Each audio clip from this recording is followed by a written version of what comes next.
안녕하십니까. 만화공인중개사의 저자 이용훈입니다. 오늘은 부동산공법 문제풀이 6강 시간으로서 51번부터 60번 문제를 함께 풀어보도록 하겠습니다. 자, 지금부터 51번 문제 시작하겠습니다. 51번 건축물의 4분의 1가 부속토지의 절반 이상이 방화지구에 걸쳐 있는 경우 방화지구에 관련된 규정이 적용에 관한 설명 중 맞는 것은, 이게 건축물이 방화지구에 걸친 경우 그 건축물 및 대지 전부에 대하여 방화지구 안의 규정을 적용합니다. 그 문장을 찾으라는 얘기입니다. 1. 건축물이나 부속토지 중 건축주에게 유리한 것에 대하여 방화지구에 관한 규정을 적용한다. 전혀 해당 사항이 없죠. X. 2. 건축물과 부속토지 모두에 대하여 방화지구에 관한 규정을 적용받는다. 맞습니다. 3. 건축물에 대해서만 방화지구에 관한 규정을 적용받는다. 만 아니죠. 건축물과 부속토지 다 적용받습니다. X. 4. 토지에 대해서만 방화지구에 관한 규정을 적용한다. 역시 틀렸죠. 토지에 대해서만이 아니라 건축물, 토지 모두 적용받습니다. X. 5. 방화지구에 걸쳐있는 건축물의 부분과 부속토지의 부분에 대해서만 방화지구에 관한 규정을 적용합니다. 만. 틀렸죠? 방화지구에 걸치든 걸치지 않든 모두 방화지구에 관한 규정을 적용받습니다. X. 다 X고 하나만으로 맞는 것을 고르니까 51번은 2번이 정답이 되겠습니다. 다음 52번 K시에 소재하고 있는 갑의 대지는 제2종 일반 주거지역과 생산 녹지지역에 걸쳐 있으면서 그 총 면적이 1000제곱미터이다. 이 경우 제2종 일반 주거지역에 건축 가능한 최대 연면적이 1200제곱미터일 때 갑의 대지 위에 건축할 수 있는 최대 연면적은, 녹지, 생산 녹지지역도 녹지지역입니다. 녹지지역하고 그 외 용도지역 걸쳐져 있으면은 녹지지역은 녹지지역대로, 그 외 용도지역은 그 외 용도지역대로 규정이 적용이 되는 겁니다. 그걸 알아야 모르는 문제입니다. 일단 생산 녹지지역의 용적률은 50%, 제2종 일반 주거지역의 용적률은 200% 이런 조건들이 있습니다. 자, 그럼 이 문제를 풀기 위해서는 하나씩 보겠습니다. 자, 전체 총 대지는, 이 전체 통제지가 이만하다고 치면 총 얼마? 총 1000제곱미터입니다. 지금. 1000제곱미터고 그 중에 어떤 지역? 제2종 일반 주거지역. 여기서는 일반이라고 써두겠습니다. 일반 주거지역하고 생산 녹지지역 이렇게 두 개 걸쳐져 있는 겁니다. 대지가 지금. 이럴 때 전체는 1000제곱미터이고 일반 주거지역에서 건축 가능한 거는 1200제곱미터입니다. 연면적이. 이쪽은 지금 모릅니다. 몰라요. 그럼 이 경우에 최대로 나가는 거예요. 지금 최대로 나가니까 일반 주거지역에 있는 토지의 면적을 우리가 A라고 가정을 합시다. A. 그러면 녹지지역은 B가 되겠죠. 이 B지역은 뭐가 되냐? 1000에서 A 면적을 빼면 B가 되는 겁니다. 이렇다고 치면 지금 이 일반 주거지역 A지역은 최대 가능한 면적이 1200제곱미터고 용적률이 200이니까 예를 들어서 A에다가 200을 곱했더니 최대로 한 거예요. 200% 곱했더니 1200이 나온 겁니다. 1200제곱미터. 즉 200%니까 2배죠. 그러면 A 곱하기 2 하니까 1200. A는 얼마예요? 600이란 얘기죠. 600제곱미터입니다. A는. 그럼 B는 자연적으로 뭐다? 1000에서 600 빼면 이 B는 400제곱미터입니다. 지금 이미 A는 면적이 나와 있고 건물의 용적률에 의해서 B만 구해서 더해주면 되는 겁니다. B만 구해서. B는 지금 면적이, 바닥 면적이 400제곱미터고, 대지 면적이. 거기에 용적률이 50%니까 곱하기 50% 해주면 건물의 면적이 나오는 겁니다. 400에 0.5니까 200제곱미터죠. 1200에다가 200을 합하면 몇이다? 1400제곱미터가 되는 겁니다. 그래서 답은 2번, 1400제곱미터가 되는 겁니다. 이건 복합 문제인데, 이런 계산 문제는 여러분들이 직접 한번 풀어보시는 게 제일 오랫동안 기억에 남습니다. 53번 국토의 개인 및 이용에 관한 법률 시행령상 용도지역 안에서 도시계획 조례로 정할 수 있는 용적률의 범위를 나타낸 것 중 옳지 않은 것은 1. 제2종 전용주거지역 50% 이상 150% 이하 맞습니다. 2. 유통상업지역 200% 이상 1100% 이하 맞습니다. 3. 일반 공업지역 150% 이상 350% 이하 맞습니다. 4. 보전 녹지지역 50% 이상 80% 이하 맞습니다. 5. 중심 상업지역 600% 이상 1300% 이하 틀렸죠. 600% 이상이 아니라 200% 이상이고 1300%가 아니라 1500% 이하입니다. 그래서 X 다 오고 하나만 X 옳지 않은 것을 고르니까 53번은 5번이 정답이 되겠습니다. 54번 단독주택을 건축할 목적으로 토지를 매입하고자 하는 자에게 중개하에서는 아니 되는 토지에 해당하는 것은 자 중개에서 안 되는 거는 딱 하나입니다. 전용공업지역 하나예요. 전용공업지역. 네, 전용공업지역 안에 있는 토지는 중개가 안 됩니다. 답은 이거죠. 나머지는 보겠습니다. 자 전용주거지역 전용주거지역은 제1종 전용주거지역 제2종 전용주거 두 개로 하는데 제1종은 단독주택이죠. 제2종은 공동주택 이주니까 제1종 전용주거지역 토지 소개해주면 됩니다. 이건 해당이 되고 자연녹지지역, 녹지지역이 세 가지로 구분이 됩니다.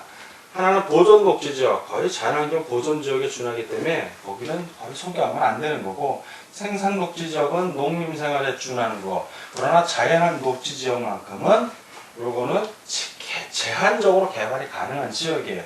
그래서 소개할 수 있습니다.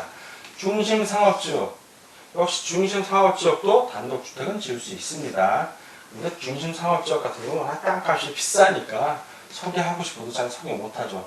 준주거지역 역시 주거지역인가 소개 가능합니다. 그래서 54번은 아닌 것. 전용공업지역. 전용공업지역 자체는 주로 중화공업이나 공획성 공업을 수용하기 위해서 필요한 지역이기 때문에 여기 단독주택이나 공동주택이 들어설 여지도 없고 허가도 잘 안 납니다. 자, 그럼 준공업지역 같은 경우에는 가능합니다. 경공업이나 그렇게 공업을 수용하고 준공업지역은 주거기능, 상업기능, 업무기능 보완이 필요한 지역이기 때문에 준공업지역은 단독주택 소개할 수 있습니다. 그 대지로. 다음 55번 문제를 같이 보도록 하겠습니다.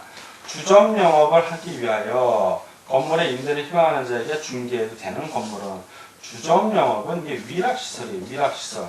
위락시설은 어디에다만 한다? 상업지역에서만 가능한 거예요. 상업지역에. 자, 상업지역을 찾으라는 얘기죠. 일반 주거지역, 주거지역은 해당 안 되고, 이 근린 상업지역, 상업지역은 막전에 해당됩니다. 준주거지역 안 되고, 준공업지역 안 되고, 용도지역과 관련해서 중개 가능 이런 거나 없죠. 다 X고 하나만 O. 그래서 55번은 2번이 정답이 되겠습니다. 다음 56번 문제를 같이 보도록 하겠습니다. 56번. 국토의 개입 및 이용에 관한 법령에서 용도지역별 건폐율의 최대 한도가 높은 지역부터 낮은 지역선으로 나열된 것은 1번 일반 상업지역 건폐율 80%입니다. 근린 상업지역 건폐율 70%입니다. 제2종 일반 주거지역은 60%이고 제3종 일반 주거지역은 50%입니다. 결국 8, 7, 6, 5 기억, 니은, 디귿, 리을 순을 찾으라는 얘기입니다. 자, 56번 1번에 기억, 니은, 디귿, 리을 1번이 정답이 되겠습니다. 57번 국토의 개입 및 이용에 관한 법률상 건폐율 및 용적률의 규정 특례에 대한 설명 중 틀린 것은 1. 수산자원보호구역 건폐율 40% 이하 용적률 80% 이하 맞습니다. 2. 개발진흥지구 도시지역 외의 지역에 한한 건폐율 40% 이하 용적률 100% 이하 맞습니다. 3. 자연취락지구 건폐율 60% 이하 용적률은 별도 규정 없음 맞습니다. 4. 자연공원 건폐율 60% 이하 용적률 100% 이하 맞습니다. 5. 농공단지 건폐율 40% 이하 용적률 100% 이하 40% 이하가 아니라 70% 이하고 용적률은 100%가 아니라 150% 이하입니다. 그래서 틀렸습니다. X 다 오고 하나만 X 틀린 것을 고르니까 57번은 5번이 정답이 되겠습니다. 다음 문제를 보겠습니다. 58번 국토의 개입 및 이용에 관한 법률상 1필지의 토지 또는 건축물이 둘 이상의 용도지역, 용도지구, 용도구에 걸치는 경우에 적용받는 규정에 대한 설명 중 틀린 것은 1. 건축물이 고도지구에 걸친 경우에는 그 건축물 및 대지의 전부에 대하여 고도지구의 규정을 적용한다. 맞습니다. 2. 녹지지역의 건축물이 고도지구에 걸친 경우에는 그 건축물 및 대지의 전부에 대하여 고도지구의 규정을 적용한다. 맞습니다. 3. 건축물이 방화지구에 걸치는 경우에는 원칙적으로 방화지구의 건축물에 관한 규정을 적용한다. 맞습니다. 4. 하나의 대지가 녹지지역과 그 밖의 용도지역 등에 걸친 경우에는 녹지지역 안의 건축물에 관한 규정을 적용한다. 틀렸죠? 녹지지역 안이 아니라 각각의 규정을 적용합니다. 그래서 X. 5. 1필의 토지가 둘 이상의 용도지역 등에 걸치는 경우 걸치는 부분이 가장 작은 부분이 330제곱미터, 도로변에 띠 모양으로 지정된 상업지역에 걸쳐 있는 필지의 경우에는 660제곱미터 이하인 경우에는 전체 대지의 건폐율 및 용적률은 각 부분이 전체 대지 면적에서 차지하는 비율을 고려하여 가장 평균한 값을 적용하고 그 밖에 건축 제한 등에 관한 사항은 그 대지 중 가장 넓은 면적이 속한 용도지역, 용도지구, 용도구역에 관한 규정을 적용한다. 맞습니다. 다 오고 하나만 X 틀린 것을 고르니까 58번은 4번이 정답이 되겠습니다. 다음 59번입니다. 59. 국토의 개입 및 이용에 관한 법령상 용도지역, 용도지구 및 용도구역에서의 행위 제한에 관한 설명 중 틀린 것은 1. 용도지역에서의 건폐율의 최대한도는 관할구역의 면적과 인구 규모, 용도지역의 특성 등을 고려하여 법령의 범위 내에서 특별시, 광역시, 특별자치시, 특별자치도, 시 또는 군의 조례로 정한다. 맞습니다. 2번. 용적률을 지정하는 목적은 1조, 통풍, 환기, 연소 차단 등을 위하여 건축물 주위에 최소한의 공간을 확보하기 위함이며 건폐율과 결합하여 건축물의 높이를 직접적으로 제한한다. 직접적은 아니죠. 간접적. 직접적으로는 높이 몇 미터 이런 거고 용적률하고 건폐율은 간접적으로. 자, 간접입니다. 간접적으로 제한한다. X. 3번. 용도가 지정되지 아니한 지역은 자연환경 보존지역에 관한 규정을 적용한다. 맞습니다. 4. 도시지역에서는 도로법이나 고속국토법에 따른 접도구역의 규정을 적용하지 아니한다. 맞습니다. 5. 도시지역에서는 농지법에 따른 농지취득 자격증명의 규정을 적용하지 아니하나 녹지지역의 농지로서, 즉 도시지역의 녹지지역입니다. 도시군 계획시설 사업에 필요하지 아니한 농지에 대해서는 그러하지 아니하다. 즉 이런 경우에는 농지취득 자격증명이 필요하다는 얘기입니다. 맞는 설명입니다. 다 오고 하나만 X 틀린 걸 고르니까 59번은 2번이 정답이 되겠습니다.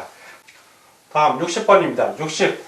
국토의 개입 및 이용에 관한 법령상 용도지역 및 용도구역에서의 행위 제한에 관한 설명으로 옳은 것은 1. 도시지역, 관리지역, 농림지역, 자연환경 보존지역으로 용도가 지정되지 아니한 지역에 대해서는 도시지역에 관한 규정을 적용한다. 틀렸죠? 자연환경 보존지역에 관한 규정을 적용합니다. X.